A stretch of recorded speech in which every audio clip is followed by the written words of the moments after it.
মাছ পুরো পুকুর আজকে আবার তার মধ্যে আদার দিছি অনেক।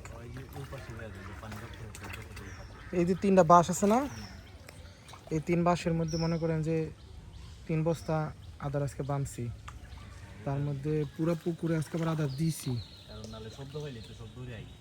হ্যাঁ একটু আগে দিয়ে উঠছি, যে মাত্রই করলাম গোসল টোসল। এই চিতল দিয়ে উঠছিল ভাই, চিতল নি রে না কি রে?